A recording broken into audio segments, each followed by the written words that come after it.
Dober večer vsem skupaj, dobrodošli nazaj na Parabellum. Ja, nekateri v klepetu o tem že govorijo, ker so Trumpove besede zagotovo izjemno resne. Res je, da nas je že navadil govoriti marsikaj, vendar je to, kar govori v tem trenutku, izjemno negotovo in izjemno nevarno. Za tiste, ki tega niso spremljali, bo nocoj umrla cela civilizacija.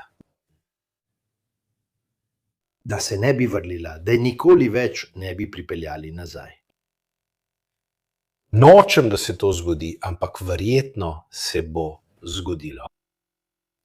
Kakorkoli, zdaj, ko smo imeli popolno spremembo režima, morda drugačnega, bolj pametnega, manj radikaliziranega, bodo prevladali manj radikalizirani umi. Morda se lahko zgodi nekaj revolucionarnega in fantastičnega. Kdo ve? To bomo izvedeli nocoj. Eden najpomembnejših trenutkov v dolgi in zapleteni zgodovini sveta. 47 let izsiljevanja, korupcije in smrti se bo končno končalo. Bog blagoslovi veliko ljudstvo Irana. Zdaj, kaj pomeni celotna civilizacija?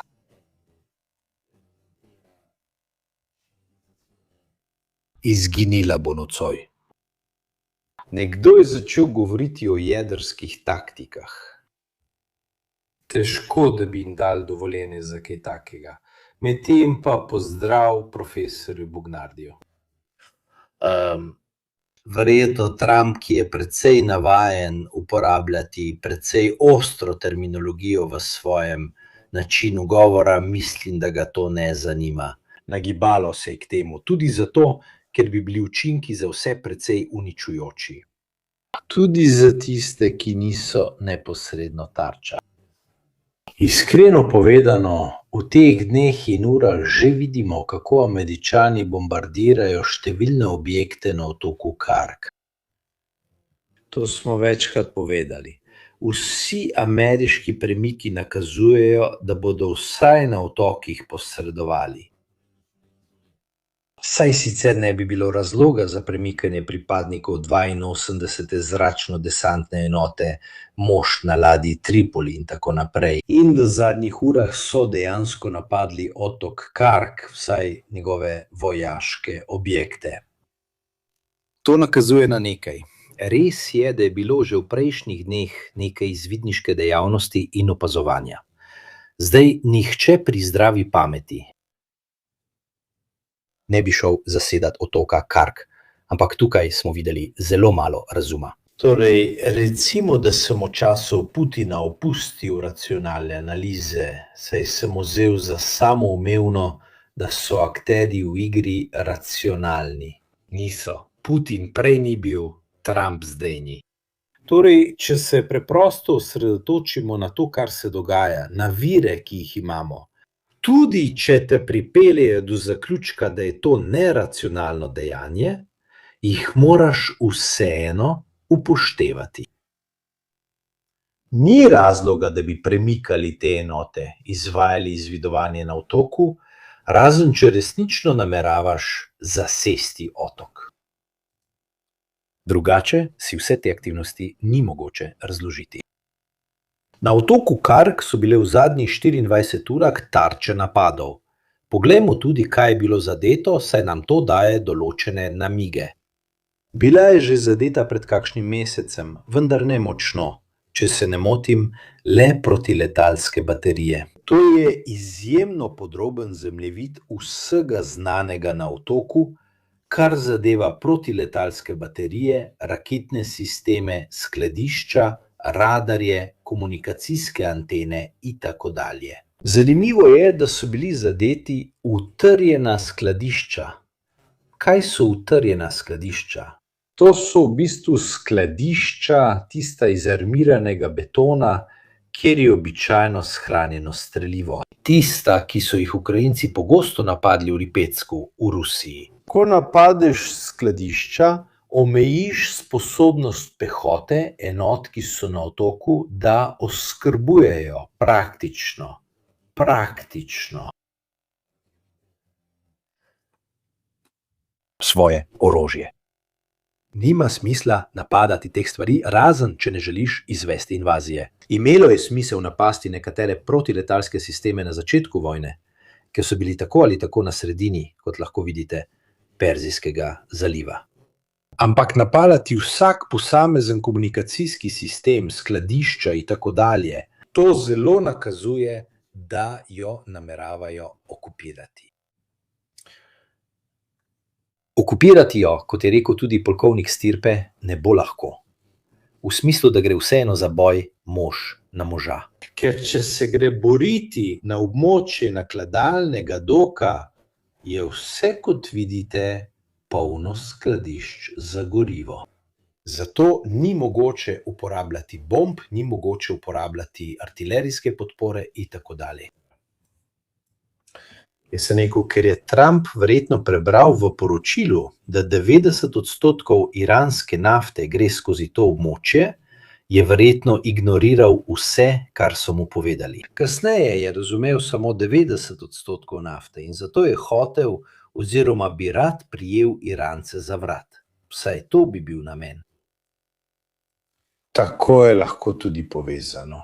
Del zračno premeščenih enot, del desantnih enot, zagotovo pa z manjšimi ladjami, verjetno po noči, z zelo hitrimi in majhnimi plovili. Ne bi videl Tripolija, da prihaja tja, ker bi ga opazili že na kilometer. In zelo verjetno so drugi možni cilji otoka Piccolo Pollice in Grande Pollice. Malo težje je zavzeti otoke, čeprav so bolj smiselni otoki Ormus, ker so veliko večji. Veliko več je za zavzeti. Kmalu bodo prišli tudi kapitini. Zakaj sem to omenil? Razmislimo, ker se zavedam, da poskušamo vam dati vse možne informacije v prenosih v živo.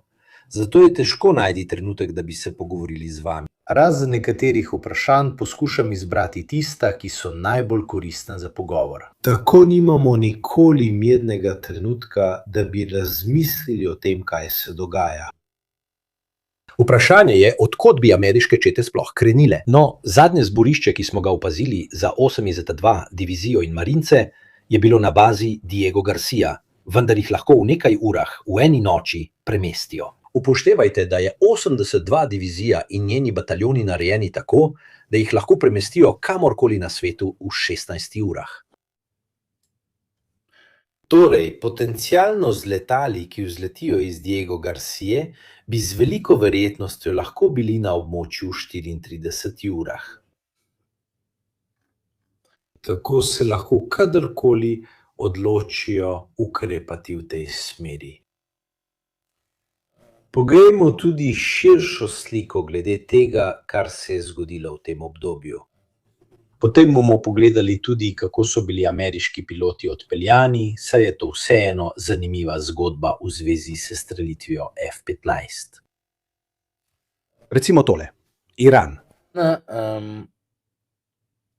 Na začetku ni imel prave strategije, v smislu, da je odgovoril tako, da je razkril večino svojega raketnega in protiletalskega potenciala. In dejansko, če se spomnite, je Iran prvi dan odgovoril s 350 raketami, nato 185, potem pa z manj kot 100. Tako so v 3 dneh izgubili praktično 80% svojega ognjene moči. To zato, ker so Američani in Izraelci seveda več mesecev zbirali informacije. Zato so dobro vedeli, kje jih udariti. To je prva faza vojne. Do 7. ali 8. marca je to prva faza vojne. Kasneje, kot lahko vidite, so Iranci ostali na določeni ravni stalnosti. Približno 30 raket na dan in povprečno med 50 in 100 dronov na dan. Opazite, da v zadnjem obdobju začnejo ponovno naraščati.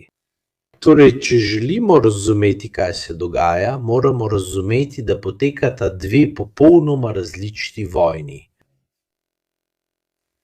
Torej je Iran po 7. marcu izvedel strateško spremembo, praktično zamenjavo paradigme, kar se mi zdi celo pametno glede na njihove omejene zmogljivosti in vire, ki jih imajo na voljo. V kakšnem smislu? Poleg dobro znane mozaikaste obrambe, ki je po svoji naravi recimo težko izničljiva, še posebej, če nekdo poskuša to narediti samo z uporabo zračne moči, zaradi očitnih omejitev, razdalje, utrujenost, omejitve bojnega tovora, sposobnost zadrževanja v zraku. Da niti ne omenjamo, da so te napadalne sile že same po sebi omejene. Poleg Izraela, ki je uporabil veliko število letal glede na to, kar je imel na voljo, so Američani precej bolj omejeni. Med letalonosilkami in nekaterimi bazami ter nekaterimi letali, ki vseeno vzletajo z evropskih baz, nato naredijo postanek in tako naprej. Poleg tega še dodatno poveča logistične težave in jih naredi bolj zahtevne. Da sploh ne omenjamo vprašanja z vidika osebja, izčrpanosti ljudi in opreme, ter seveda razpoložljivosti streliva na kraju samem. Ni tako, da bi letalonosilke imele neskončno streliva. Torej, narava iranske obrambe, poleg tega, da razprši tveganje, saj imajo to plastovito, mozaikasto obrambo, je predvsem decentralizirana. Torej, tudi če se izgubi poveljniška veriga, ima predvsem protiletalski sistem določeno stopnjo neodvisnosti. Preprosto, občasno vklopijo radar, pogledajo, kaj je v njihovi coni in se odzovejo. Tako lahko to počnejo tudi kot utripajoče luči. V območjih, ki jih Američani in Izraelci morda štejejo za varna. Ker teden dni ni nobene radarske aktivnosti, potem pa nenadoma, saj so izstrelitvene naprave pogosto mobilne, lahko spremenijo položaj. Območje, ki je bilo prej prazno in neaktivno teden dni, nenadoma postane aktivno. Tako lahko ostanejo tudi samostojni, če ni komunikacijske verige. Poleg tega je tu še temeljno vprašanje. Količina pripravljenih položajev, zavetišč, baz, bunkerjev je preprosto prevelika za ameriške in izraelske izvidniške zmogljivosti. V kakšnem smislu? Glede na naravo teh protiletalskih sistemov, ki se hitro premikajo z enega položaja na drugega. In narava terena, orografska narava države, ki je ogromna, poleg tega pa polna gora. Recimo, da je vse to popolnoma primerno za tip mozaične obrambe. Torej, tudi če je v nekem trenutku neka dejavnost, je res zelo kratka, zato ni nujno, da imajo Američani ali Izraelci vedno letala na območju, ki bi lahko udarila in reagirala. To je velika težava, ki jo imajo glede stalne prisotnosti. Tudi to so izjemno pomembni dejavniki. V bistvu, ker uporabljajo taktiko ustreli in se umakni, torej streljaj in se umakni, ne dajejo uporabnih priložnosti za napad. Ker se vse zgodi v 5 do 10 minutah, torej zračna moč ni dovolj. Še posebej, če je to edini način, ki ga imaš za napad, da zadeneš en sam protiletalski sistem, ki ustreli in se nato ponovno skrije v notranjost gore. To jim ne omogoča, nekateri pravijo, moral bi uporabiti SAD, DED, za božjo voljo, protiradarske rakete, ki sledijo radarski sledi in tako naprej, ampak dejavnost je zelo kratka. Če na primer tisto, kar je zadelo F-15, ni bil Bavar, ampak je bil Thor, ki se nahaja med dvema gorama in morda je F-15 letel tam mimo, kaj ima Thor? Približno 20 km. Zajame, izstreli, vse se konča v 1 minuti in nima časa za ukrepanje. SAD, DED. Torej rakete, ki iščejo sovražno radarsko dejavnost in zato sledijo radarski sledi, ter zadenejo protiletalski sistem. Da, vrnite v Šoradov, bravo. Zračna obramba kratkega dosega, v bistvu. Obrambni sistemi kratkega dosega. Streljajo, ciljajo na tarčo, streljajo, jo zajamejo, minuta, 2 minuti in vse je končano. Zaprejo kombi in se spet skrijejo. Tega imajo ogromno in zato lahko še naprej počnejo take stvari. Torej, v čem je bistvo te strategije? Da so kljub temu, da so v prvem tednu izgubili 80% svoje izstrelitvene zmogljivosti, kar je ameriškim in izraelskim letalskim silam omogočilo ustvarjanje koridorjev. V resnici pa jih nikoli ni popolnoma ustavilo. In to dokazujejo tako letalske izgube, ki so stalne, čeprav majhne v primerjavi z vojno, kjer sta nasprotnika enakovredna, in prav tako stalno glede izstreljevanja dronov in raket. Torej vse te omejitve, ki jih ima ta vrsta kampanje, ki jo izvajajo Izraelci in Američani, so Iranu omogočile, da ohrani določeno raven sposobnosti odziva. Prav? Omejena, a stalna. Ampak ali je to za ta namen dovolj? V kakšnem smislu je za ta namen dovolj? Namen ni taktično nasprotovati nasprotnikovi akciji. Torej, poskušati nasprotovati ameriški in izraelski zračni premoči, ker če bi oni uporabili svoje zmogljivosti za to, bi bili uničeni. Zato to počnejo le v določenih trenutkih, da bi ohranili recimo celotno območje v negotovosti. Tudi zato, ker so zagotovo upoštevali možnost izgube proizvodnih zmogljivosti. Tovarne in podobno, to se že ve, da bi jih izgubili. Torej so vedeli, da morajo preudarno upravljati z viri, ki so jim na voljo, tako tiste, ki so jim ostale, kot tudi tiste, recimo začasno nedostopne, ker je morda galerijo zasul izstrelek. Zakaj? Da bi uresničili svojo strategijo. In kakšna je iranska strategija? Ta se je ta mesec pokazala v različnih fazah stopnjevanja, ki imajo seveda skupni 2 ključni točki. Ena je čas, druga pa iranska odpornost. Ta simetrična strategija je najprej usmerjena v regionalizacijo vojne in rekel bi, da jim je to uspelo. Res je, da vseeno sama narava kraja popolnoma ustreza regionalizaciji. Strateška narava naftne in energetske proizvodnje v zalivskih državah ter s tem povezane medsebojne odvisnosti med številnimi državami. In te monarhije ponujajo malo tarč. Na koncu, če zadeneš obrate za utekočinjanje plina in naftne obrate, jim praktično odvzameš 80% njihove zmogljivosti. In drugi pa je orografski dejavnik. Če želiš to krizo spremeniti v regionalno, no, kaj je boljšega od hormuške ožine? Vidim, da jo je lahko nadzorovati in zavidati. Kakšen je namen? Začetni namen je bil regionalizirati, da bi okrepili učinke in povzročili naslednjo stopnjevanje, torej globalno krizo. Da bi praktično prenesli stroške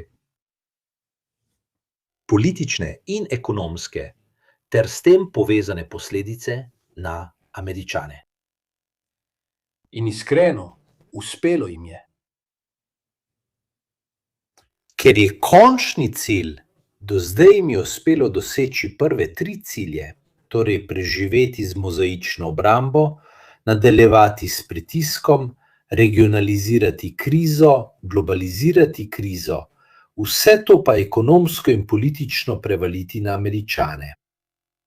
Ampak tudi četrta točka, ki je končna, torej ciljati na politično in ekonomsko nevzdržnost ameriškega vojaškega delovanja, ki ima vse omejitve, o katerih smo govorili, operativne, logistične in omejitve odpornosti. Ko govorijo na ta način, Iranci ponujajo vedno manj tarč, v smislu, da je največ, kar lahko Američani v tej fazi naredijo, povečajo vrsto tarč, ki jih napadajo. Ampak ni tako, da če uničiš eno tovarno več ali eno energetsko postajo več, se kaj spremeni v veliki sliki. Tisto, kar so Iranci ohranili, da bi uresničili svojo strategijo, je tam. Ni tako, da če uničiš most, da bi izginile rakete, droni ali protiletalski sistemi. Zato je zanimivo videti, da se bijeta dve popolnoma različni vojni. Ena taktika. In to je očitno, da sta ameriška in izraelska taktična premoč povzročili ogromne stroške. Uničenje izstrelitvenih naprav, ladij, baz, podmornic.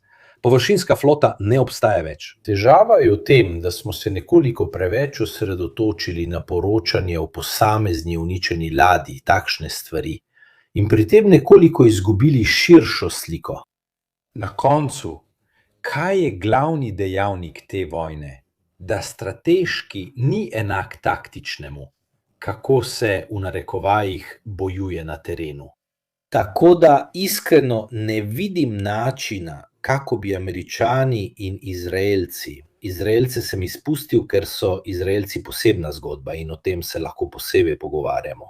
Američani te vojne ne morejo zmagati, ne zato, ker vojaško ne bi mogli uničiti Irancev, ampak ker v bistvu, ko nimaš sposobnosti, da svojemu nasprotniku onemogočiš proizvodno in logistično kontinuiteto in tako dalje, samo z zračno močjo ne moreš doseči strateških zmag. Zelo težko je. Naj vam dam primer skoraj izključno zračno-pomorske zmage, ki jo je doseglo Japonsko cesarstvo pri Pearl Harborju, kar je imelo taktičen pomen.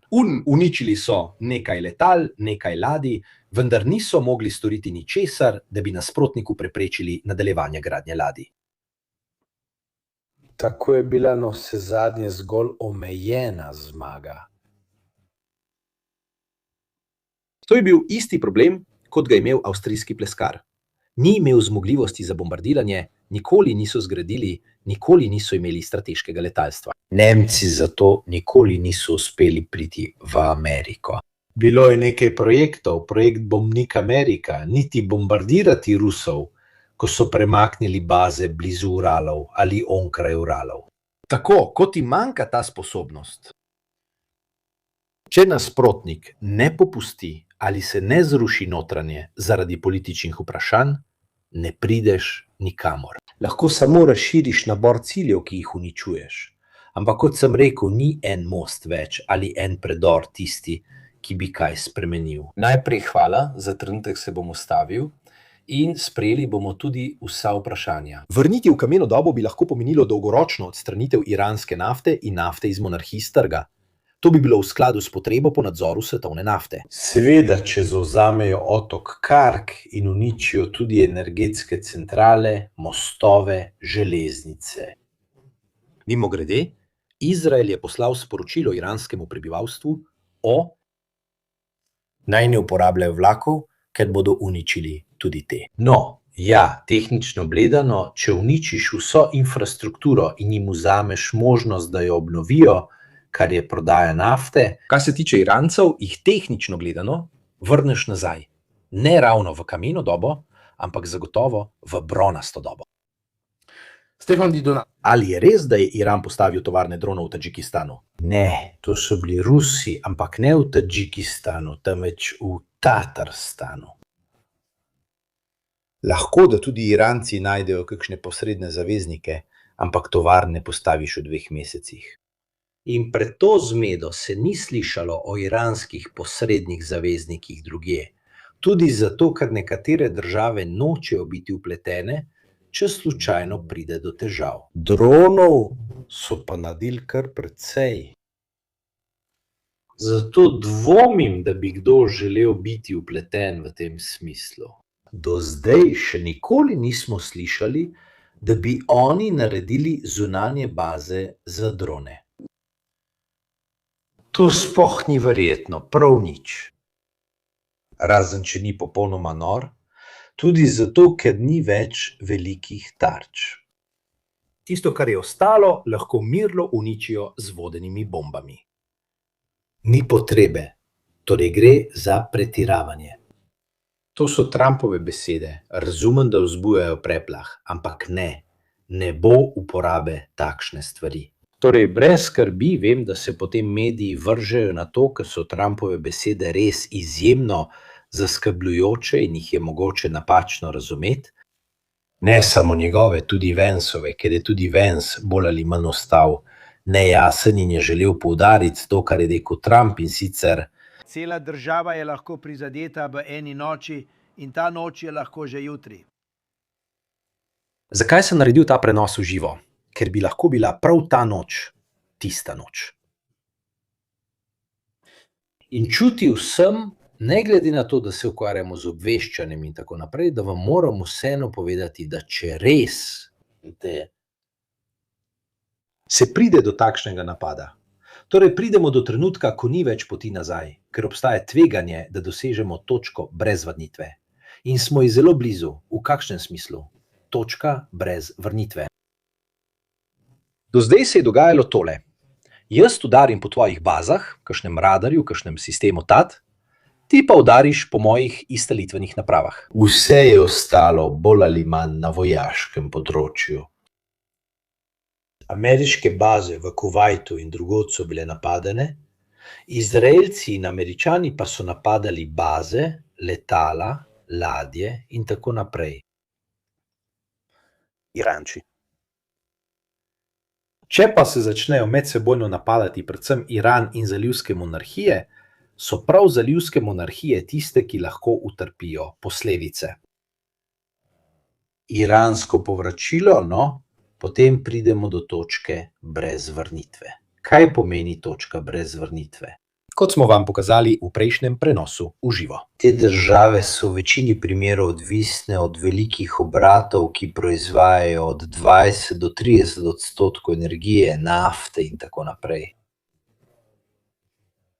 Tako je, dovolj, da zadeneš 2 obrata in jim odzameš 60% vode, 60% energije, 60% zmogljivosti za proizvodnjo nafte in s tem možnost obnove. Včeraj so Iranci udarili.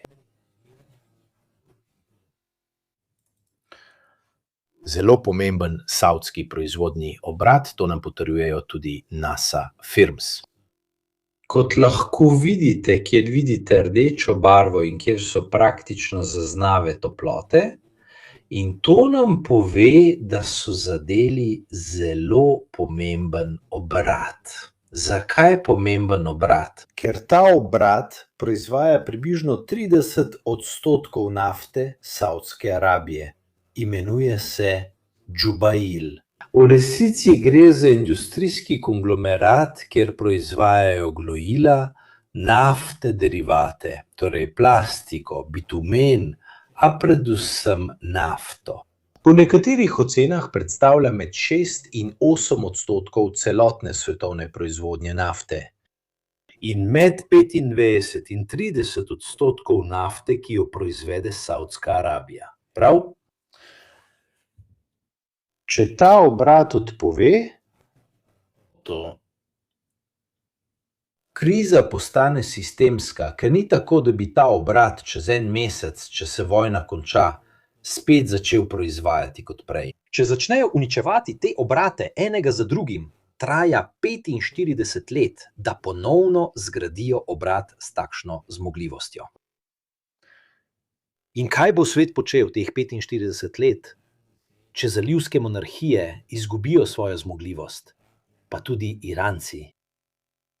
Kriza postane sistemska, kot je rekel Giorgio Alfaras. ogromen industrijski center, velik 1000 kvadratnih kilometrov.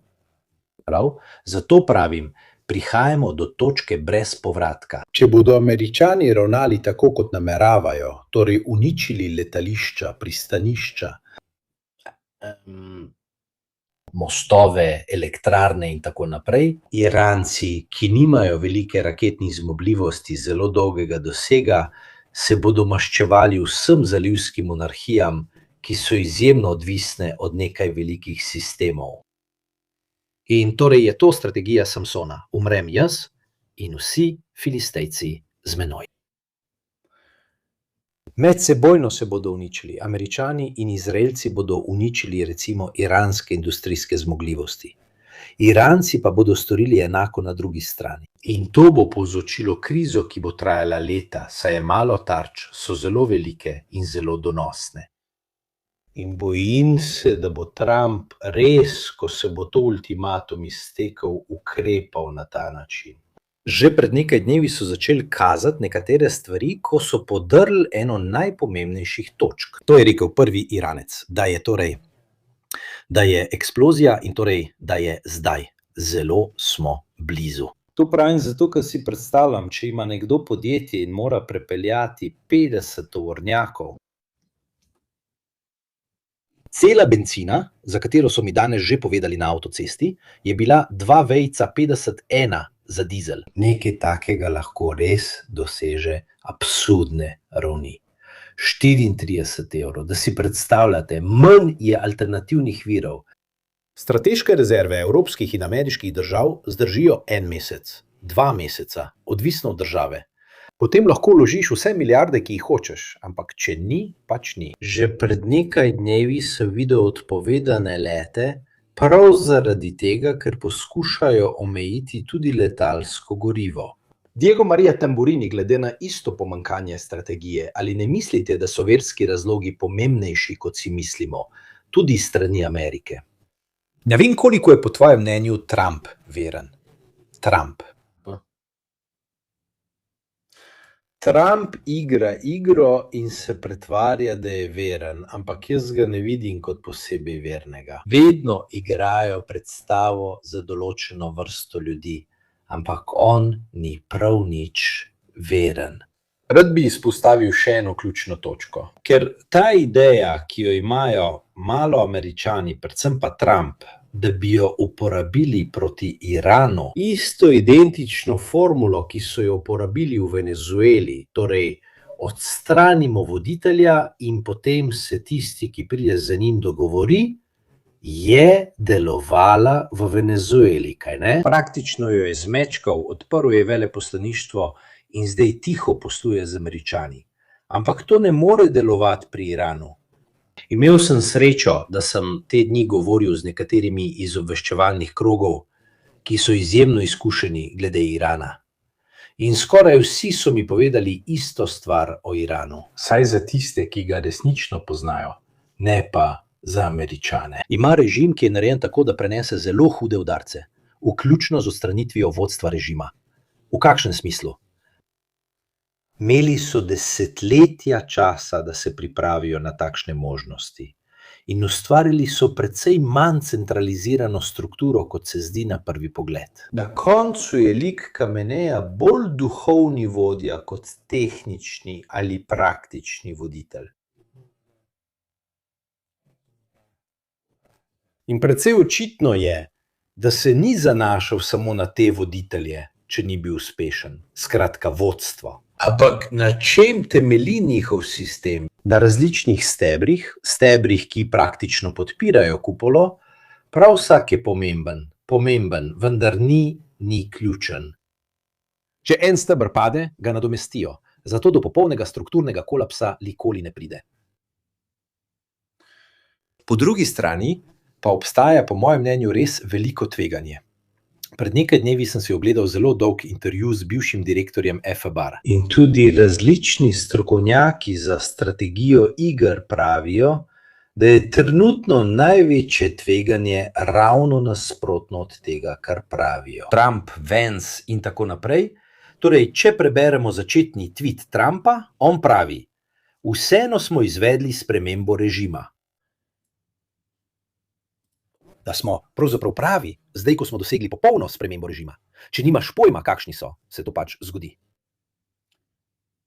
Tisti, ki so zdaj tam, so drugačni, bolj inteligentni in manj radikalizirani, manj radikalni elementi. Prevladali bodo, kar je popolno nasprotje vsega, kar sem slišal od 20 analitikov, tako zasebno, kot tudi sam poslušal podcaste in podobno. V kakšnem smislu vsi analitiki, ki dobro poznajo Iran in to vrstno strukturo, to? Z veliko verjetnostjo, ko bodo različni voditelji odstranjeni in bodo iz druge ali tretje vrste prihajali novi, bodo ti še bolj radikalizirani. To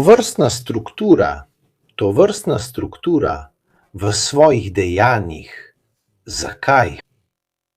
Morali bi kaznovati zaradi opustitve ohranitvenih ukrepov, zaradi nespoštovanja podrejenih. In ta vrsta strukture ima določen profil in preteklost, zato ker so manj znani, lahko manj pogosto sklicujejo na avtoriteto, na svoj ugled, zato dosežejo pravzaprav nasproten učinek.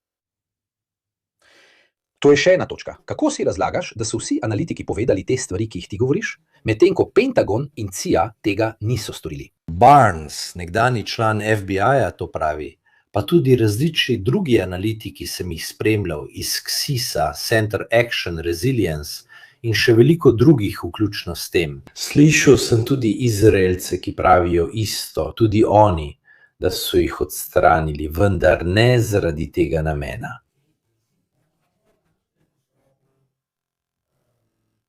Da se govori o spremembi režima. Ne, preprosto zato, ker so bili del poveljniške verige. Ampak ne pričakujejo velikih stvari, da bo to popolnoma spremenilo režim ali da bo padel in tako naprej. Preprosto odstraniš voditelje, ker so tisti, ki trenutno vodijo, in tako ustvariš praznino, ki potrebuje nekaj časa, da se zapolni. Ampak ne z namenom, da bi zrušili režim ali pričakovali preobrat režima. To pravijo praktično vsi resnejši analitiki. To sem videl pri Kaufmanu in pri mnogih drugih v teh dneh. Poslušal in prebral sem jih kakšnih 20 in ni niti enega, vključno z ameriškimi, ki bi delil idejo, da če odstraniš vrh režima, potem režim nenadoma pade in se preoblikuje oziroma se preoblikuje na slabše. Postali bodo izjemno bolj paranoični in verjetno pravzaprav dodajam to, ker je bil čudovit intervju z Indijcem, ki pogosto gosti tudi Saro Payne, ki je strokovnjakinja za odnose med Kitajsko in Rusijo, kjer je ta profesor, strokovnjak prav za teorijo iger, povedal to, da bo to verjetno pripeljalo tudi do terorizma proti Ameriki, financiranega strani Irana ali drugih. Ker je to naslednji korak po superradikalizaciji novih. In dejstvo, da se zavedajo, da neposredno raketno delovanje pripelje do takšnega posredovanja, zato so izgubili svoje posredniške sile, skoraj vse okoli Izraelcev, lahko pa razvijajo nove. Tako bi se lahko celo vrnili v obdobje, kot je bilo pred 10 do 15 leti. Torej obdobje napadov predvsem v Izraelu in predvsem v Ameriki. In potem sem opazil še nekaj. Če pogledamo, koga so Izraelci in Američani ubili, bomo opazili, da skoraj vsi voditelji, ki so jih odstranili, niso izredne vojske. Poskušali so predvsem odstraniti pazdarane in voditelje, ki so bolj povezani recimo z ideološko, doktrinarno vizijo in podobno. Tiste, ki so bolj operativni v vojski, pa manj, ker je vojska nekoliko manj fanatična, vsaj tista redna, čeprav v resnici tudi manj, zate bravo. Ta teden je na Kitajskem predvideno znižanje cen naftnih derivatov, benzen, len, propilen. Zdaj pa še naprej raste, ker je tudi ta problem tam. In tudi pri gnojilih. Kitajska je zelo povečala tudi svoje zaloge, pravzaprav In zato ni nekaj, kar bi lahko naredila ena. V zadnjih 2 letih verjetno v pričakovanju take zmešnjave. Manj drugi države, ki so bolj odvisne, predvsem azijske države. Torej, to je slika, nočem širiti panike, ampak če ste samo državljani in nimate podjetja, enega, par lahko jih naredite, če pa ima nekdo podjetje, pa ne more narediti ničesar. Ker kam jih boš shranil, če imaš goriva za 50 tovornjakov? Tega ne moš narediti. Ampak če bodo napadli, je neizogibno, da bo kriza postala sistemska in zato se bo vse, kar naročamo iz Kitajske, neizogibno podražilo. In še za veliko drugih stvari. In ni veliko orodij, ki jih lahko Italija uporabi, na primer odprava trošarin. Za nekaj časa, da omilimo to, kar je sistemska kriza in ne kriza, ki traja 2 ali 3 mesece. Tam moraš neizogibno skleniti dogovore z drugimi državami, da najdeš druge dobavitelje. Zdaj, na srečo nismo tako zelo odvisni, Evropa ni toliko uvažala iz zalivskih držav. Ampak če greš kupiti nekaj na Amazonu in podobno, zdaj, ker so logistični cikli vseeno dolgi. Ampak zagotovo bo dražje, še posebej, če bo prišlo iz drugega konca sveta, da si lahko predstavljate. Tako da tudi sam želim videti, če bo spet popustil. Trump vedno popusti, torej vedno stisne rep med noge, kar je ameriški sleng za reči. Naredi korak nazaj, ali ker je zdaj že 3-krat, da je preložil ultimat, ali pa če bodo tokrat res napadli. To je precej zaskrbljujoče na splošno glede tega, kar se dogaja.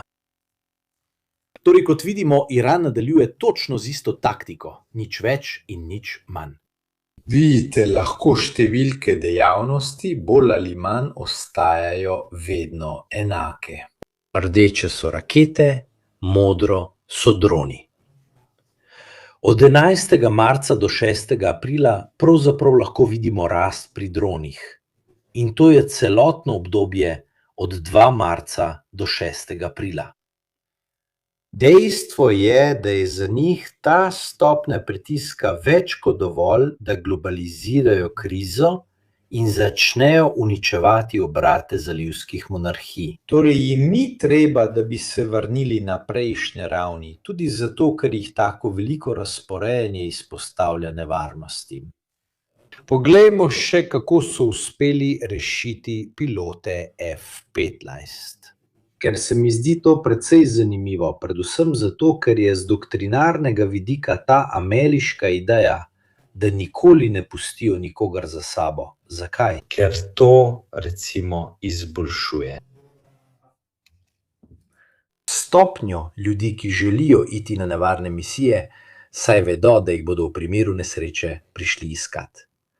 O tem smo naredili kratek video in ga strnili, a če pogledamo podrobneje, je še bolj zanimivo. Od tega, kar je bilo povedano, smo videli, ker v kratkem videu ne moreš povedati vsega.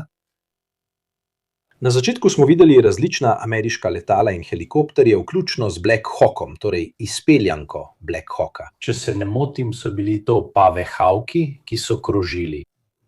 Nekatere so namerno poslali na napačna območja, da bi Iranci mislili, da so tam, in so se zato osredotočili na spremljanje, kam gredo Pave Hawki. Kar se je zgodilo, je neverjetno, saj so Američani praktično pristali. Pristali z letali C-130. V dolini. In potem se ne ve točno, kaj se je zgodilo z letali C-130. Ali so zabredli, ker pristati na tem terenu ni ravno najboljše.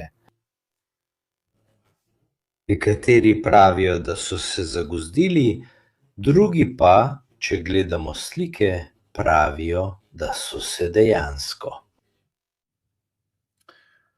medsebojno blokirali. ko so poskušali vzleteti. V smislu ni šlo ravno za trk, ampak če pogledamo položaje letal, niso skladni s tem, kako bi morali biti za vzlet. Kot lahko vidite, so vsi preblizu drug drugemu. To so slike uničenja, to so silhuete. Ja, rečem, da so obtičali, ampak v smislu, da je teren izjemno neraven, lahko si celo poškoduješ kolesa. Opozoriti je treba, da če morata dva letala vzleteti in sta v tem položaju, eno blokira drugo. Zdaj ni znano, ali so jih parkirali na ta način, ker je bilo eno že neuporabno, zato so ga postavili spredaj kot ščit, ali pa se je kaj zgodilo in je v naglici pri vzletu eden zavil, bil poškodovan in blokiral drugega. Ne ve se, ampak zelo čudno je, da so bili v tem položaju, ko so morali vzleteti, in niti ne vemo, ali so sploh poskusili. Ne, niso strmoglavili, ko so pristali.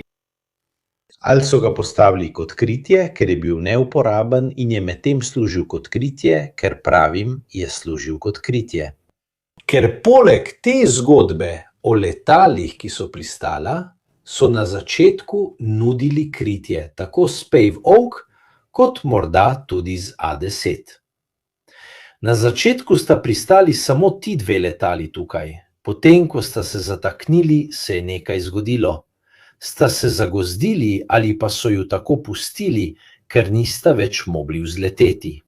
Prišli so tudi Little Birds. Little Birds so helikopterji, ki prevažajo specialne enote, tisti, če ste gledali Black Hawk Down. Se spomnite tistih majhnih, ki so streljali, ko so metali stroboskope nad položaje Somalcev. Torej, na koncu, v zadnjem prizoru te zgodbe, skupaj so izgubili 4 helikopterje in 2 letala. Torej, tista 2 letala, ki smo jih videli, so bila izgubljena. Skupaj z njimi 4 Black Hawk. In odšli so z dodatnim valom, verjetno Black Hawk helikopterjev, ki so jih odpeljali. Tisto, kar vidite, so razbitine C-130 in razbitine vsaj 2 Little Birdov.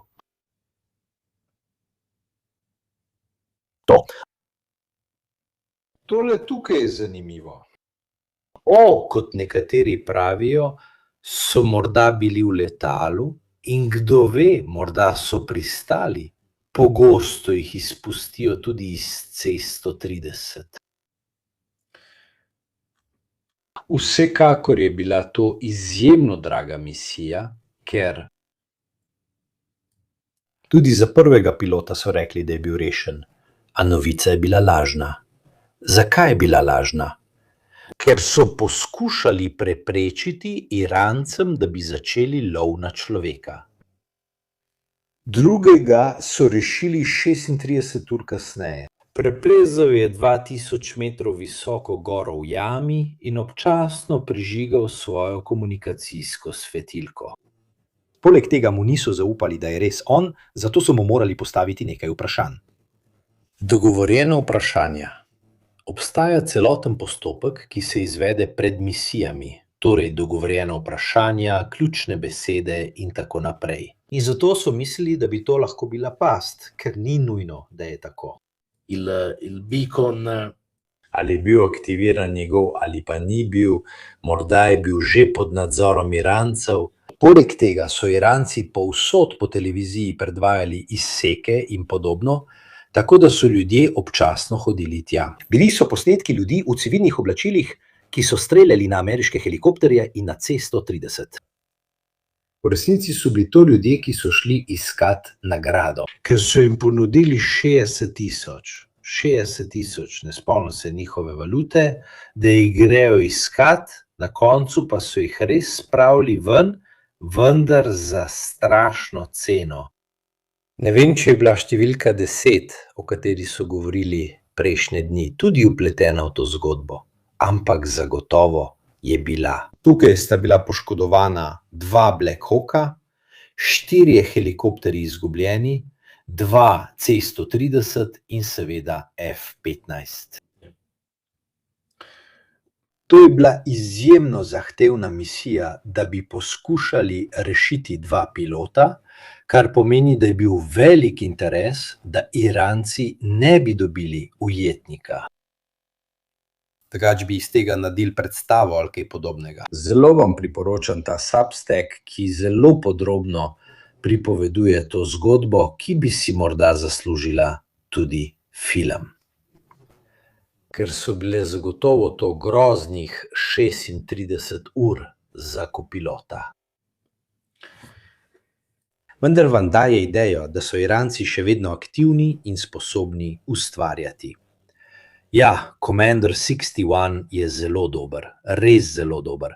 Res je, da gre zelo v podrobnosti, tudi glede tehničnih vprašanj, vendar vam ga vsekakor priporočam za branje. Če želite imeti zgodbo, ne časopisov, pozabite na časopise. Če želite resnično dobro in popolno zgodbo, pojdite na ta Substack in tam jo boste našli v celoti. Ne neumnosti, ne rekonstrukcije časopisov, ki so izjemno parcialne in majhne. Zdaj pa mislim, da bi moral vsak čas priti tudi Pavlo. Hotel sem odpreti majhno stranko, ker sem v naslov vključil tudi informacijo, sem se pred nekaj dnevi iz radovednosti lotil tega. Pogledal sem nekaj odlomkov, recimo s televizije, in opazil eno precej posebno stvar. Kar je tudi razlog, ki ga mnogi, ki spremljate ta kanal, poznate, saj sicer ne bi bili tukaj. Gledal sem tudi stare primerjave iz teh let med različnimi osebami, ki so bile na setu in tako naprej. Od 50%. Vedno so šli v osebne napade, torej so se napadali med seboj. In v drugih primerih.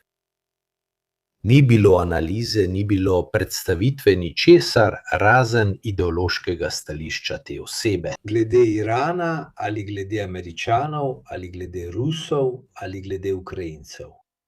Drug drugemu so vpili, to je v najboljšem primeru, 50%.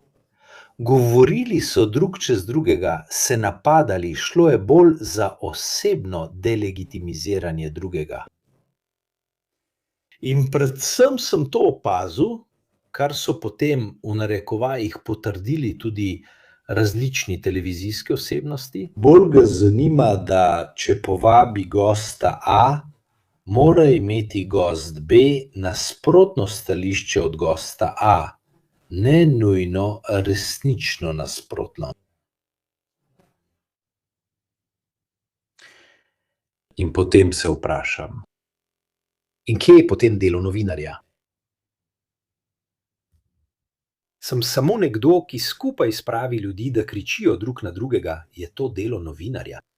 Ali pa bi moralo biti delo novinarja, da ovrže to, kar pravi A, in to, kar pravi B. In preveriti, ali eden od njiju svoje trditve utemeljuje z dejstvi, dokazi in viri. In zato ne povabiti več tistega, ki ne prinese ničesar v podporo temu, kar trdi. Ne, namen novinarjev, vsaj potem, kar sem jaz videl, je najti gosta A in gosta B, ki razmišljata različno. Potem ni pomembno, če oba temeljita svoje mnenje na popolnoma ničemer, dokler se prepirata. Hvala. Živjo, Pavlo, oprostite za zamudo, moral bi začeti uporabljati rokovnik. Ja, res je. Javno priznavam, da. Najel ti bom tajnico, govoril sem o...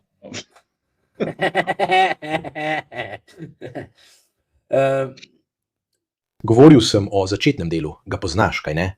Tistega, ki sem ti ga poslal, sem prebral. Prebral sem ga zelo zanimivo, lepo. Ja. Zapisal sem si, kaj si jaz mislim o tej vojni. Torej, ker jo poznaš, lahko poveš svoje mnenje. In potem sem govoril o svetu medijev. O tem, da na televiziji povabijo gosta A, gosta B.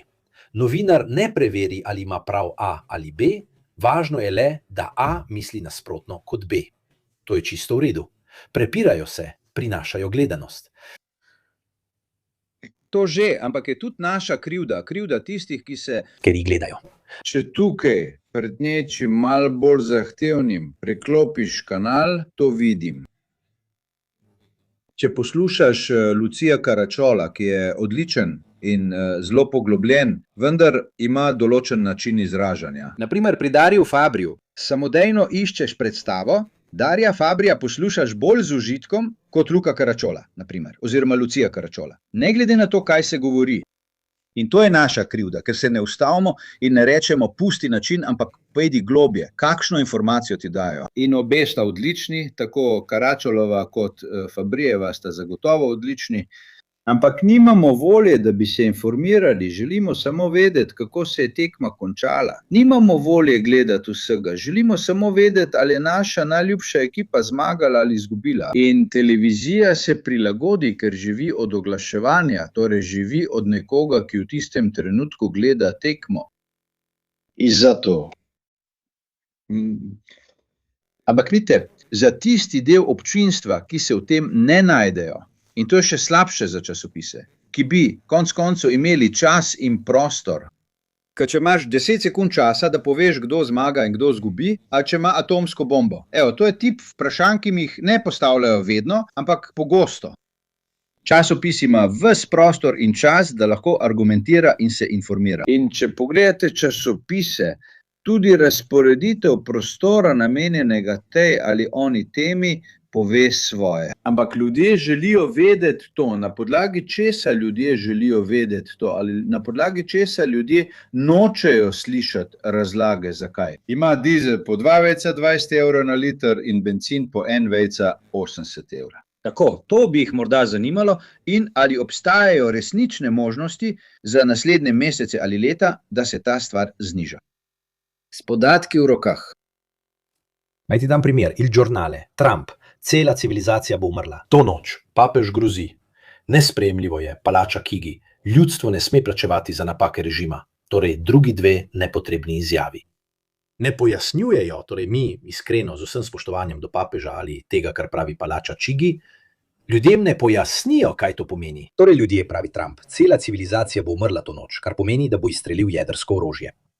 To pomeni, da sem jaz porabil 60 minut, preden si prišel ti, da razložim, kaj pomeni to, kar počnejo, kakšna je strategija. Ampak, če ti rečeš, da izbrišem civilizacijo po Hirošimi, kaj misliš? Misliš, da s tem samodejno na drug način, kaj mu narediš? Mu vzameš plin? Če razmišljate v konvencionalnem svetu, izbrisati civilizacijo pomeni podati se v vojno, ki traja 5, 6, 8 let. Bombardiranja po dnevi in po noči v etapah, te stvari, ki jih danes ne vidimo več in jih zaradi pomanjkanja sredstev niti ne moremo več izvajati. Tudi če bi hoteli ponoviti Dresden. Ce li hanno le cose per farlo.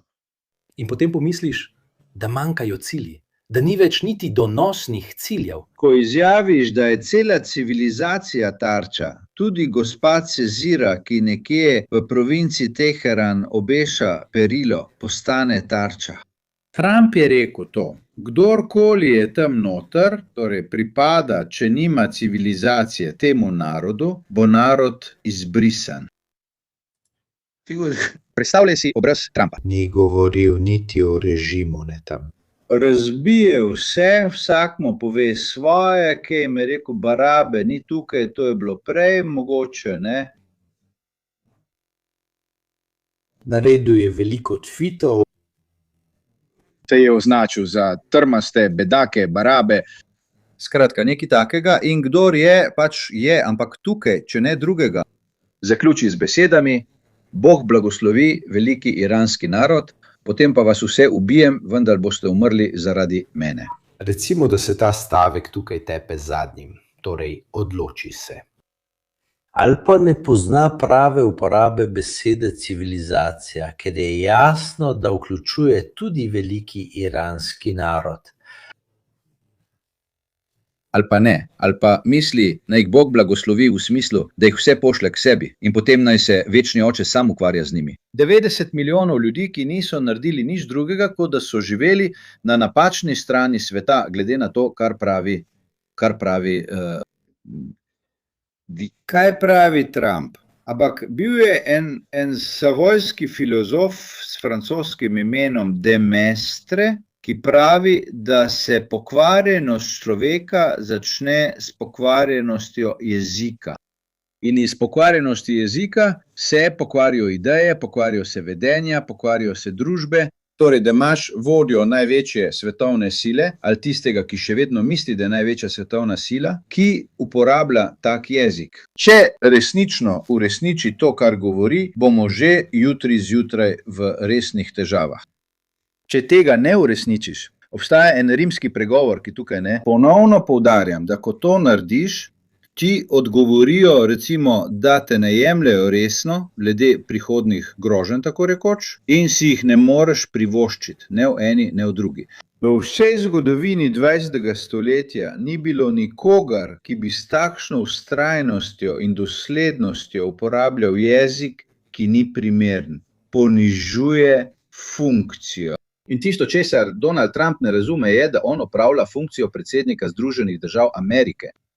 To funkcijo bo v prihodnosti upravljal nekdo, ne vem kdo, a v preteklosti so jo že upravljali drugi. Spomnimo se, Lincoln, Roosevelt, Eisenhower, tudi Biden. Za božjo voljo. Veš, Pavlo, da jaz znam napovedati, kaj bo naredil. Naslednji ameriški predsednik bo svojih 4 leta mandata preživel tako, da se bo polovici sveta opravičeval. Ampak potem vedno ostane vprašanje, kdaj se bo opravičil. In vsi bodo rekli, da sprejemamo, seveda, razumeli smo, ampak. Potem pa bo neizrečeno vprašanje, ampak kako za vraga ste ga sploh izvolili? Če vaš sistem to dopušča, imate kak resen problem. In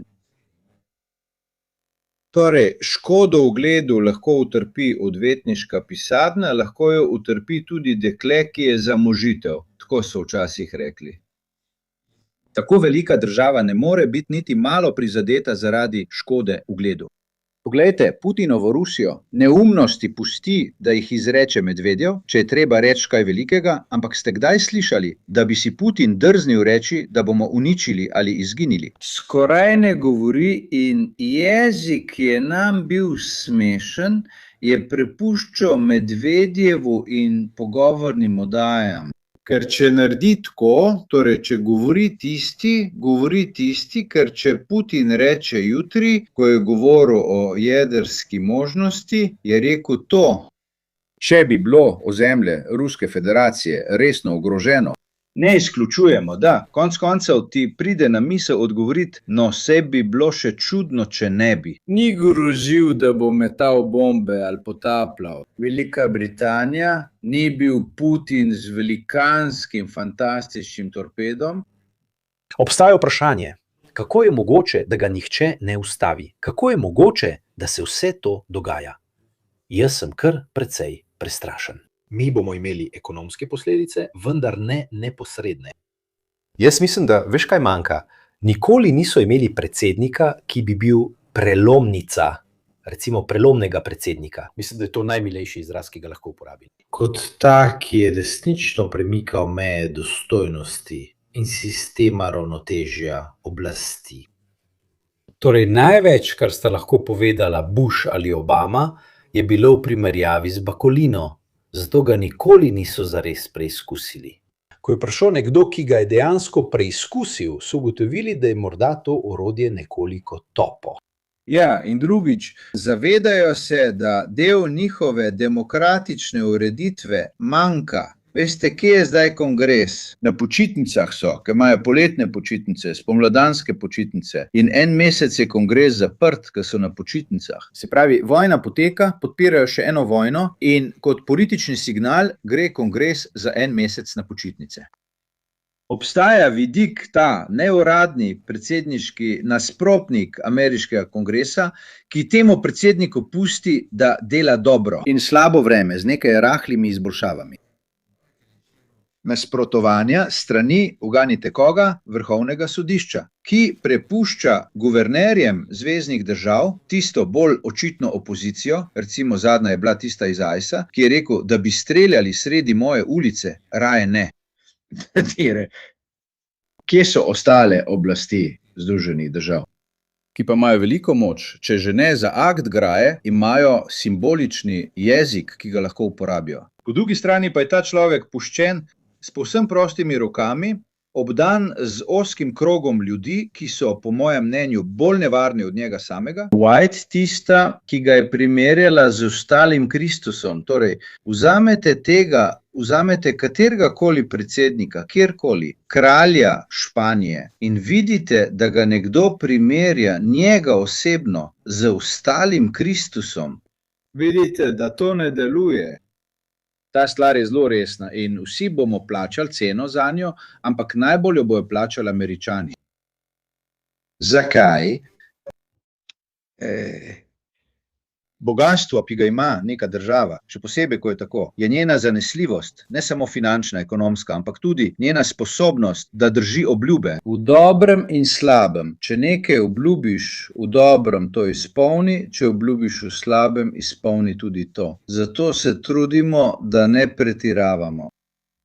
Kdo izmed vas je navdušen nad filmi? Se spomnite, je Predsednik, Ljubezenska zgodba, film z Mikeom Douglasom, ki igra predsednika Združenih držav Amerike in mora na neki točki ukazati napad na libijsko bazo. In eden od njegovih pomočnikov, ko se predsednik odloči za bombardiranje, reče: naredil je nekaj zelo predsedniškega nocoj. In on odgovori: nocoj ste me videli narediti najbolj nepredsedniško stvar sploh. Ker sem pravkar podpisal smrtno obsodbo za 2 osebi, ki sploh ne vesta, da bosta čez 2 uri mrtvi. V primerjavi s tem imamo nekoga, ki se smeji dejstvu, da je ubil 6 kristjanov na mostu, ki so šli neznano kam, in to razglaša kot nekaj pametnega, lepega, ni ga sram, torej ni sramu zaradi povzročene smrti. In to je res strašljivo. Hvala. Obdobje po zalivski vojni, nove poti za prevoz plina in nafte, nova zavezništva, ki so bila prej nepredstavljiva, nov zagon, viri energije, ki niso fosilni. Najprej se moramo izviti iz tega načina razmišljanja o sistemski krizi, če bo do tega napada res prišlo. In zato bo prišlo do izmenjave, uničenja struktur, ki bo imela učinek v letih, ne v mesecih, zaradi vseh dejavnikov, ki smo jih prej omenili. Malo struktur, a zelo velikih, ki predstavljajo velik delež. Od tam ni več poti nazaj. In zakaj postane sistemska? Ker seveda, ko v prihodnosti postane sistemska, ni tako, da se ponovi enako. V prihodnosti bodo naložbe zagotovo šle v diverzifikacijo tveganja. Se pravi, vzame malo tukaj, malo tam in tako naprej, nič ne ostane enako, ampak če postane sistemska, je to velika obremenitev za vse. To sem ti hotel vprašati, Pavlo. Jaz to zelo čutim. Redko sem tisti, ki vidi nevarnosti v vojni v Ukrajini. Vedno sem bil tisti, ki pomirja. Učinek kamilice na vse tiste, ki so snemali videe z atomsko gobo za nabiranje klikov. Ampak tukaj ni atomske gobe. Prav zato, ker ni atomske gobe. In veliko lažje je povzročiti globalno krizo z uničenjem nekaj ključnih obratov. Vidim dolgoročen učinek, ki bo močno vplival tudi na moje in tvoje življenje. Vsakič, ko bomo šli na bencinsko črpalko, vsakič, ko bomo nekaj naročili, vsakič, ko bomo kupili kivi ali zaboj banan, se bo cena neizogibno zvišala, ker je večina prevozov vseeno cestnega. Jaz sem eden tistih, ki pogosto naroča, vsi ti ubogi kuriri, ki prihajajo sem, Bartolini. Bo to pomenilo, da se bo podražil recimo DHL? Me zanima, kakšen bo učinek, ki me zanima. L'impatto su tutti i livelli. Kar me zanima, me zanima, kar me zanima, me zanima. Kar me zanima, kar me zanima. Kar me zanima, kar me zanima. Kar me zanima, me zanima. Me zanima, kar me zanima. Stvari povezane s tem. In tokrat to vidim kot resnično. Tveganje, smo tik pred tem. Malo sem se pozanimal o teh stvareh, ker sem si postavil preprosto vprašanje, oprostite, če 20 % proizvodne ogljikovodikov gre skozi tam, kaj se zgodi z ostalimi 80 %? Če imaš 100 evrov in izgubiš 20, ampak ti jih ostane 80 v žepu, torej se malo zamisliš, ampak v redu, ni ravno, da bi ti to spremenilo dan. In zakaj potem ves ta cirkus? Ker je napačen izraz, res je. 25% sem si zapisal, ker sem se malo pozanimal, zato če pogledam stran, imejte potrpljenje, nekaj številke je treba. Pred vojno je skozi Perzijski zaliv ali Hormuško ožino dnevno šlo 20 milijonov sodčkov nafte in njenih derivatov, kar je predstavljalo 25% trgovine in 20% porabe teh stvari. Kje je torej problem? Ker ni vsa nafta na svetu enaka, torej obstaja sladka nafta, ki ima malo žvepla, in kisla nafta, ki ima veliko žvepla. Vse rafinerije na svetu ne morejo predelovati obeh vrst. Zato so bili celi deli sveta zgrajeni za določeno vrsto rafiniranja. Naprimer, nafta iz Perzijskega zaliva, ki je kisla nafta, torej proizvaja veliko žvepla. In če jim daš sladko nafto, naprimer iz Severnega morja, jih pokvariš in obratno, in obratno. Tako se vpliv teh 20% odraža veliko bolj. Ker ti blokira druge proizvodnje v mešanici. Blokira ti Proizvodnjo žvepla. iz žvepla, ja. Iranski je eden najboljših, zato ga uporabljaš za rezanje, recimo, v narekovajih, ali pa ga lahko rafiniraš in ga je lahko rafinirati. Venezuelski, naprimer, je za nič. Ja, je res za nič. Z učinkom, z stranskim proizvodom nafte iz zaliva, to je žveplo, z žveplom se proizvaja aluminij. Z žveplom se proizvaja, iz njega se skupaj z drugimi stvarmi pridobivajo gnojila. Torej moraš tudi pričakovati, glede na to, da si istočasno uvedel embargo drugemu največjemu proizvajalcu gnojil na svetu, ki je lega zlomka Ruska federacija, da tega, kar lahko proizvedeš v Perzijskem zalivu, ne proizvedeš. Tistega, kar lahko kupiš, si se odločil, da ne boš kupil, ker ni etično prav. In na koncu se znajdeš v velikih delih sveta, ki živijo od gnojil. Zaradi prehranskih vprašanj, ne zato, da bi imeli paradižnik ali češnjo, ampak prav zato, da lahko preživijo. Se znajdeš v prehranski krizi velikih razsežnosti, govorimo o heliju, če se kaj pokvari, helij se skoraj celoti proizvaja v Katarju kot stranski produkt naftnih procesov in Katar ga proizvaja v pomembnih količinah. Praviš, kaj naj naredimo s helijem? Nič, če ne bi bil potreben za pridobivanje redkih zemelj, za elektromedicinske naprave, za magnetno resonanco. Jaz sem to opazil v Tripoliju, ker so bile vse magnetne rezonance blokirane, nove, ker ni bilo helija. Nisem vedel, da je potreben helij, ampak mi je to razložil primarij v Tripoliju, v Libiji. Torej, učinke že čutimo zdaj, razlika med uplinjanjem in utekočinjanjem plina, tisti, ki ga iz tekočega spremenijo v plinasto stanje, so naprave, ki stanejo nekaj milijonov evrov, vendar so poceni. Regasifikatorji, ki so pred Livornom in v Piombinu. Tisto, kar stane ogromno, je naprava za utekočinjanje plina. Recimo, če stane $100 milijonov naprava, ki plin spremeni iz tekočega v plinasto stanje, tista, ki ga spremeni iz plinastega v tekoče, stane $4 milijarde. Sam da si predstavljate. In skoraj vsi so tam, še posebej za nas. Torej, vidite, ker smo želeli skoncentrirati veliko proizvodne v tistem delu sveta, smo se takoj izpostavili velikim težavam. Predstavljate si, kaj se zgodi, če pride do sistematičnega uničenja vsega, kar obstaja. Od naprav za razsoljevanje, zaradi česar je tam nemogoče živeti, do naprav, do petrokemične industrije, recimo, ki nam omogoča preživetje. In če se Trump odloči to zravnati z zemljo, ti vojna v Ukrajini to pokaže.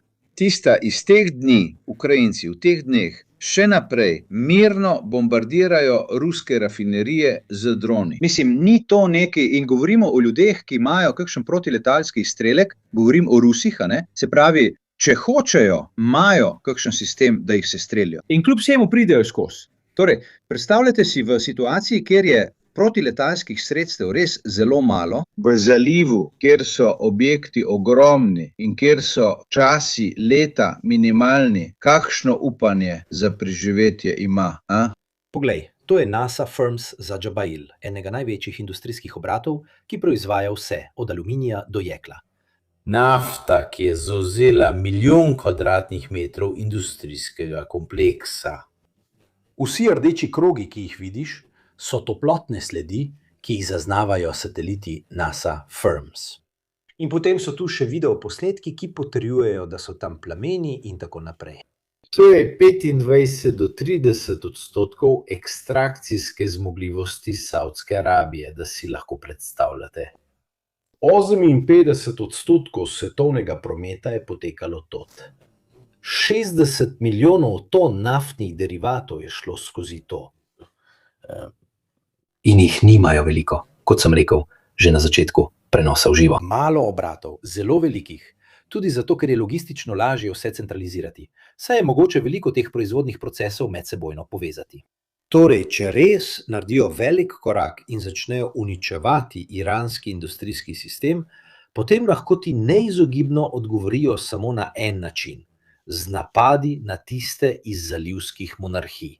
In potem bomo tam. Šokantno je, da po 4 letih in pol vojne v Ukrajini, kjer smo to videli na obeh straneh, da ti z droni povzročim škodo, resno škodo, jih proizvajajo sami, celo oni so si izmislili drone. In ne razumeš, da te bojo vse našli.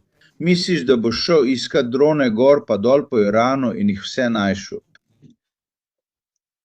Srečno, Rusi že 4 leta poskušajo najti vse garaže, kjer se proizvajajo ukrajinski droni. S 3D tiskalniki z gospod Ceziro in jim ne uspe ustaviti proizvodnje. In ta proizvodnja povzroča hudo škodo ruskemu proizvodnemu aparatu. In glede na to, da so vojske razporejene, zdaj vojske niso razporejene, ampak povzroča zelo resno škodo obema razporejenima vojskama. Ne razumeš, da te vojne ne biješ samo z A-10, z F-35 sateliti, s čimerkoli hočeš? Ne bom postavil vprašanja, na katero sem poskušal odgovoriti na začetku. Gledal sem, kot sem rekel, kakšnih 20 analitikov, te komentatorje, od bivšega direktorja FBI-ja Barza naprej. In vsi si delijo isto stališče, ki je nasprotno Trumpovim tweetom. Torej, ko odstraniš del takšne administracije, tisti, ki pridejo iz druge ali tretje vrste, so potem še slabši, ker so manj znani, zato se morajo pokazati in se dati spoznati ter vzbuditi strah. Bolj paranoični in bolj radikalizirani, zato dobiš nasproten učinek.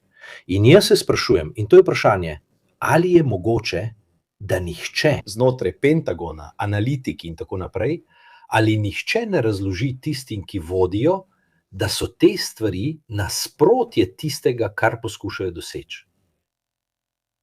Poleg tega smo videli, da so generali odstranjeni. In to mi daje misliti, da morda.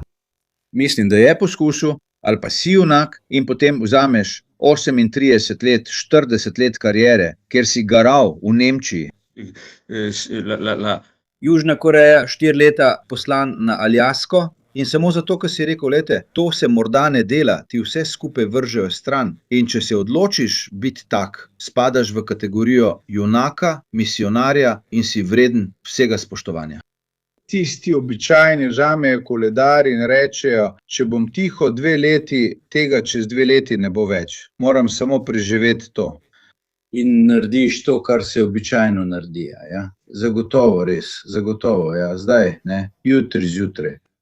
Poskušaš upočasniti učinek odločitev, ker če hočeš, se to da narediti. Da se ne pridružiš navdušeno tej ideji, ker enkrat manjka to, drugič potrebuješ nekaj drugega, spet drugič manjka nekaj tretjega. Ne razložim, mislim, da nekateri to počnejo tudi znotraj vojaške organizacije, ampak ne moreš pričakovati, da bi služba, ki služi politični oblasti, začela nasprotovati tej politični oblasti. Ker na koncu koncev je treba to upoštevati. Tudi tukaj obstaja nasprotje znotraj ameriških oboroženih sil, ker oni pravijo, mi vedno prisegamo državi in ustavi, ne pa začasnim prebivalcem Bele hiše. To je rekel MacArthur, ne? Ja. Da, in imel je prav.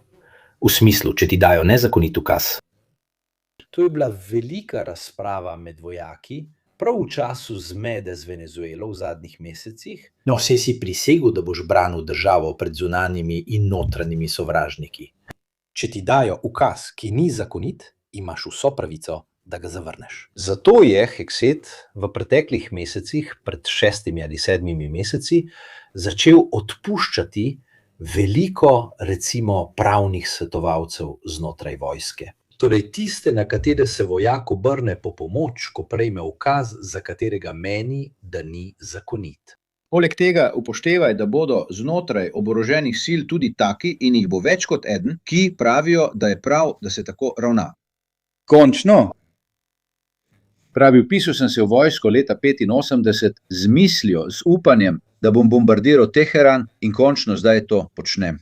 Treba je upoštevati, da precejšen del ljudi navdušeno podpira to pobudo, tudi zato, ker niso ustvarjeni za to, da bi podajali ocene, ki presegajo njihovo tehnično področje. So tehnično izjemno dobro pripravljeni, znajo narediti zelo zapletene stvari, ampak na vprašanje, ali razumeš, kaj se zgodi, če to narediš, no, na to vprašanje so vedno zmedeni. Karkoli jih prosiš, da naredijo, so tehnično sposobni narediti veliko bolje kot kdorkoli drug, morda celo na svetu. Vprašanje vprašati, zakaj ali kakšne so posledice tega, kar počneš, je popolnoma zunaj njihovega izobraževanja. In vidim tudi nekatere sistemske stvari, torej tisto, kar smo mi mislili, da je bila samo neka novica, kaj ne? Naprimer ta, ki je iz februarja 2025. Odstraniti odvetnike, ki pomagajo vojakom pri spornih zadevah, zamenjati nekatere vodje mornarice, imeti govor z generali. Grdi ste, umazani, zlobni in iz forme poskusite pokazati malo poguma. Naredite, kar vam rečem, odstranite poveljnika operacij. Ko je bila tista protiteroristična zadeva v Venezueli, ne? Protitihotapske, mislim, vse te stvari, koščki, so služili temu, da so postale oborožene sile bolj vodljive in manj sposobne reči ne. Ker vseeno naredi punicine 1 in Dukano 100. Mislim, odstranil je načelnika generalštaba. Kot da bi se jutri Meloni zbudila in odstavila načelnika Dragoneja, recimo, ne?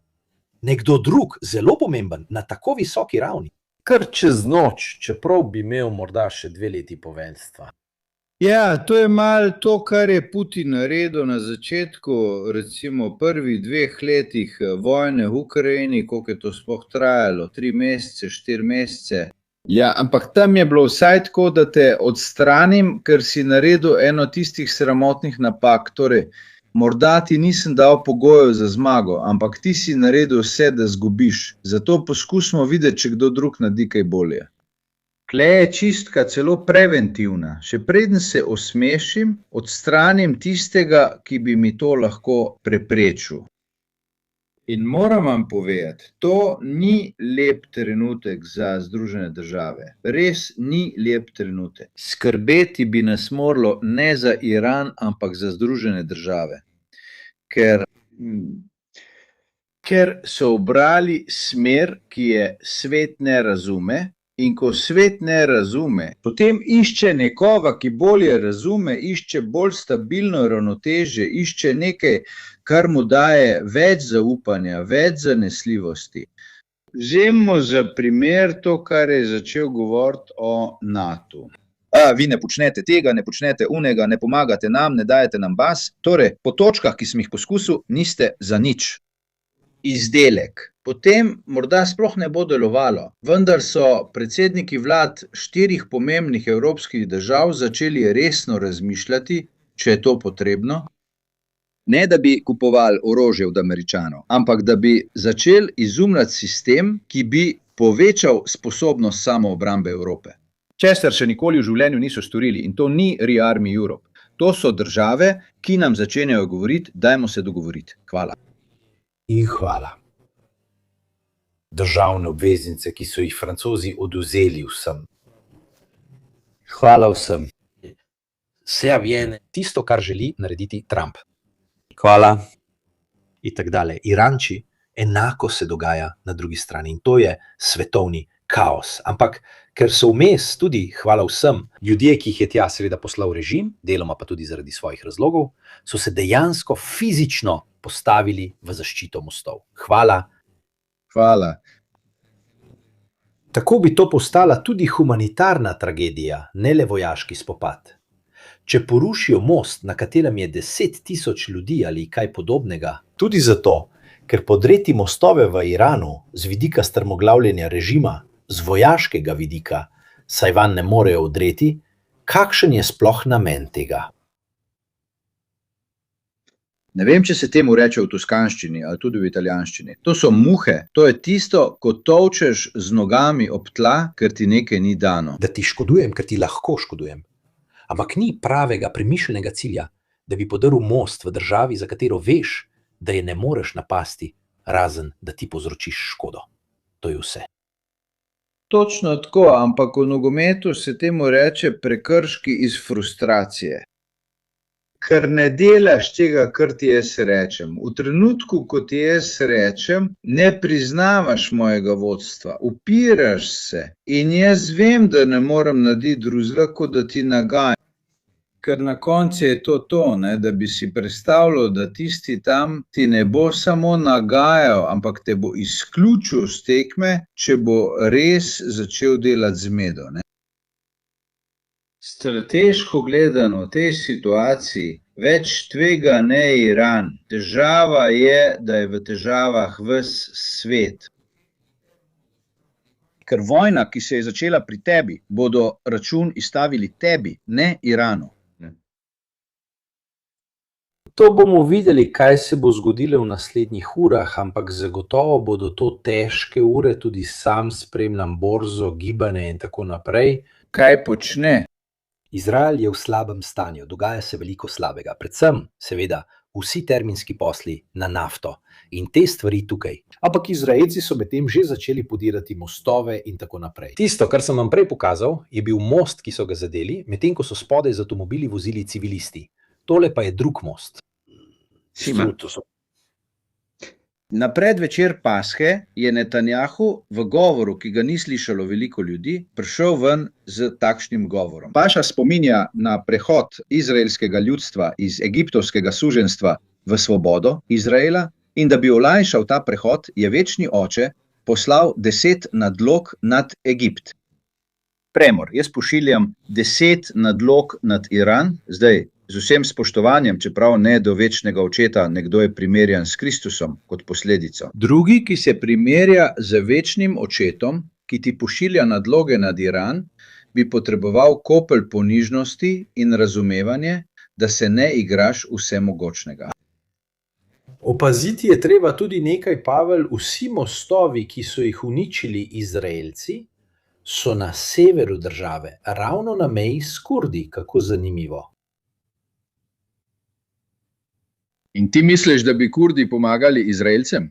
Ne. Dejstvo je, da so Iranci vseeno precej bombardirali območje Kurdov in da tukaj uničujejo vse logistične poti, da bi izolirali regijo. Tudi Trump je rekel, da ve, če ne bomo izkoristili te priložnosti za spodbujanje notranjih sil. To daje misliti, da vseeno obstaja želja ustvariti nekaj vpliva. Beseda teh ljudi za Kurda, potem ko so jih že 3-krat močno prevarali, 4-tič spet nasedejo. Ko ti nekdo nekaj ponuja in te je hkrati sposoben bombardirati, medtem ko ti to ponuja, gre za vprašanje ugleda. Kdo bi kupil avto od Netanjahuja ali od Trumpa, ali bi si pri njima kupil hišo? Daj človeku upanje in se ga bo oklepal z vsemi svojimi močmi.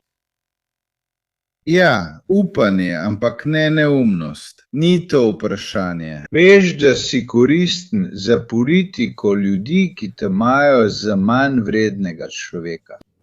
Morda je tudi upanje. Ampak ko veš, da tisti, ki ti je ponudil posel, nate gleda kot na nekaj več kot na kljunaša, potem ne govoriva ravno kot enakovredna. Tudi ne mogoče. Mogoče me celo vodijo. Svojo nevtralnost do centralne oblasti v Teheranu, na primer, urejam recimo z silo, ki mi je bila vedno sovražna, Turki. Se pravi, imam še druge mize, na katerih lahko igram. Dejstvo je, da sem prisiljen voditi vojno proti tretjim. Da se potem znajdem sam kot bedak v gorah severnega Irana, ko je vojne konec in so vsi ostali Iranci jezni name. Da sem jih še enkrat izdal in mi nihče ne pride na pomoč. Daj. Hvala. Zadnja tema, Ukrajina, ker seveda se vsem tem Ukrajina recimo potisne v ozadje. Lahko ti povem, glede na zadnje dogajanje je bilo nekaj ukrajinskih protinapadov, majhen namig, prišlo bo do ukrajinskega umika na območju med Siverskom, Kramatorskom in Slovjanskom, da bi preuredili linije, to je bil mesec za februar in marec, sta bila meseca z najmanjšim številom teritorialnih sprememb.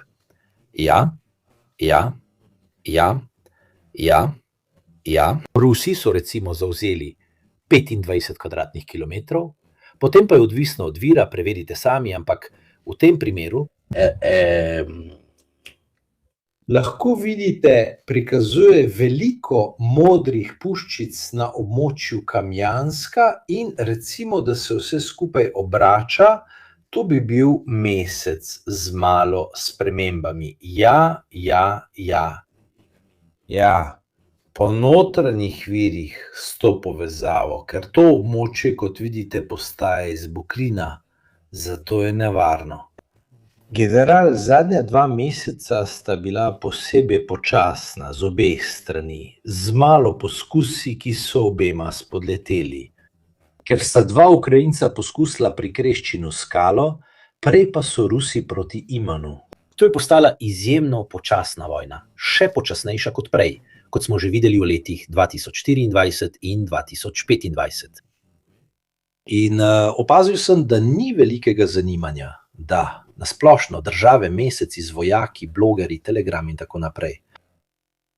Kar zadeva to, da moraš v Rusiji, če želiš na LinkedIn, imeti VPN, ker je Telegram blokiran. In zato je veliko ljudi naveličanih, to prav pišejo. Dovolj. Že 5 let se borimo v tej vojni, nikamor ne pridemo. Teritorialci.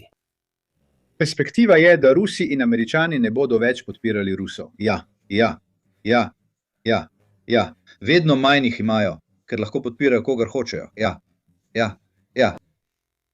Evropa, ki se sooča z globalno energetsko krizo, bo morala nekako ukrepati, saj je dejstvo, da imajo nafto in plin. Na drugi strani železne zavese bo moral nekdo začeti to upoštevati. Če postane problem vprašanje let ali mesecev, potem smo verjetno znotraj, morda do poletja. Ta vojna bo ubrala drugo pot, ne več vojaško.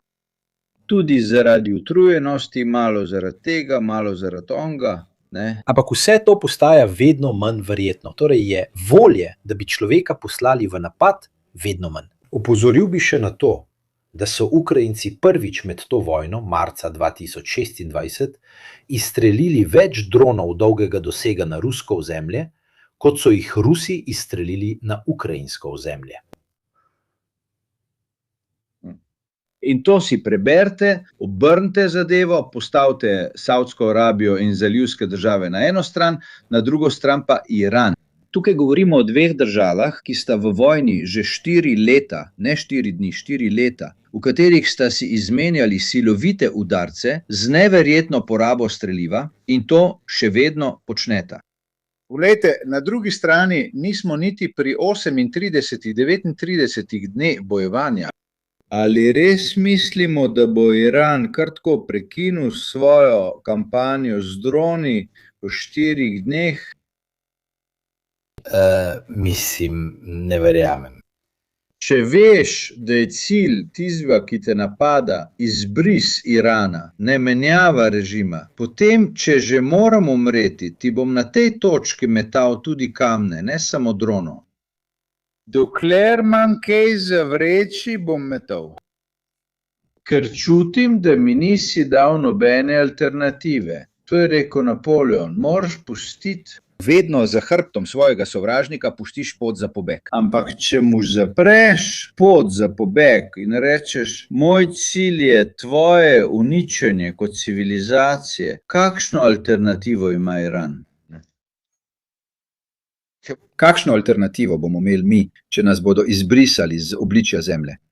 Če že moram umreti, bom svojo kožo drago prodal.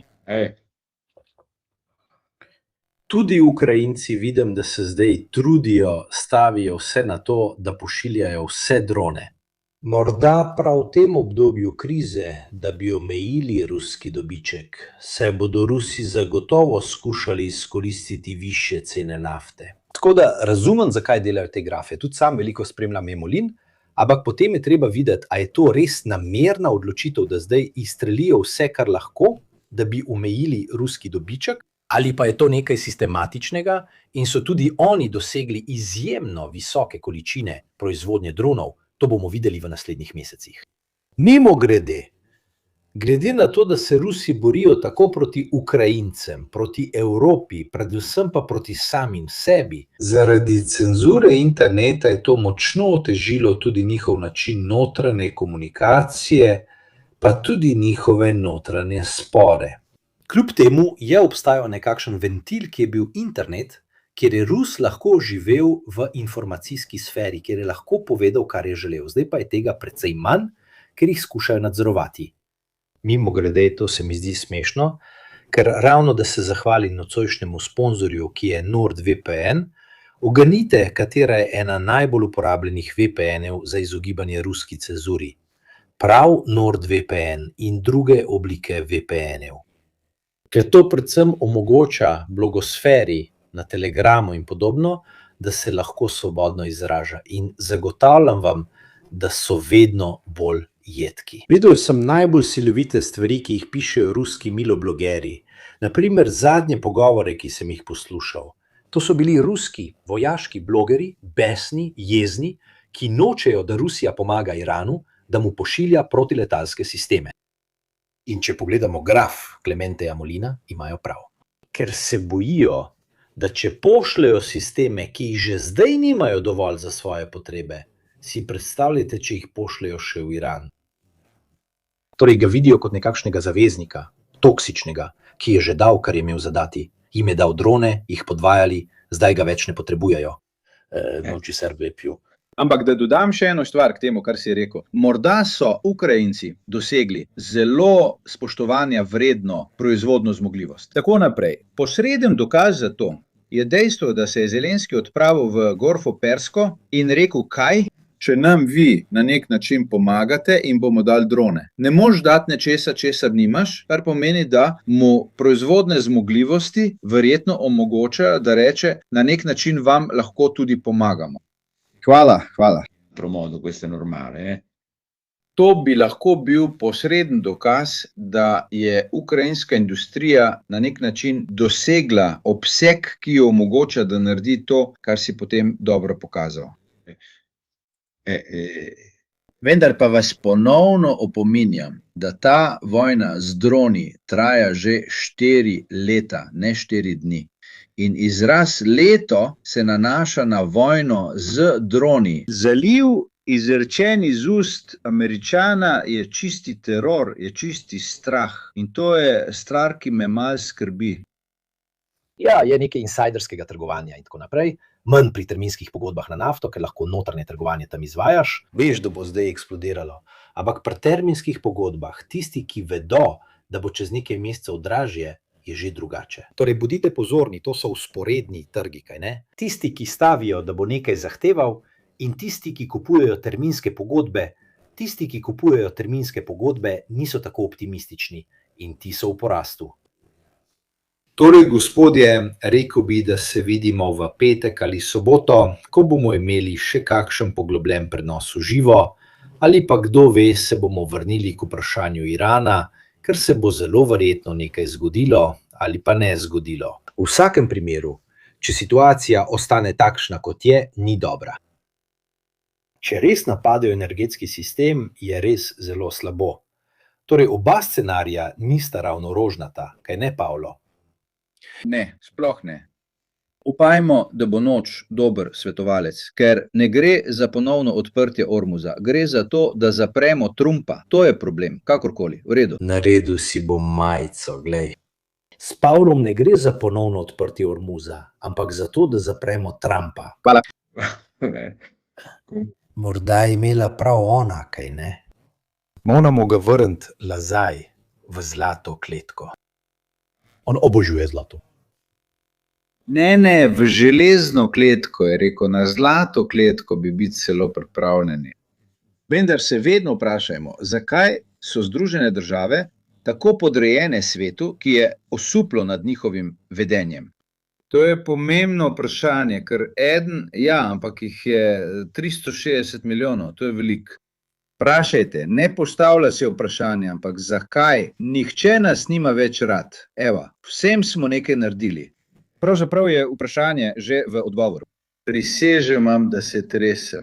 Jutri zjutraj bom v oddaji Reštart na Rai 3 in ne verjamem, da bom imel toliko časa, da bi lahko tako odkrito govoril s tabo ali s tistimi, ki nas poslušajo. Imel boš kratek termin, moraš strniti, a ne? Ja, govorim ne uporabljam samoglasnikov, govorim samo soglasnike. Soglasnike. Ostalo dodate doma, po izbiri. Dodate doma sami kasneje. Razumete, pri slovi nič. Dajem glagol v nedoločniku in potem igram velikega šefa, koga briga. Prav? Za tiste, ki se spomnijo. Živjo. Živjo sem, lahko noč. Lahko noč, adijo.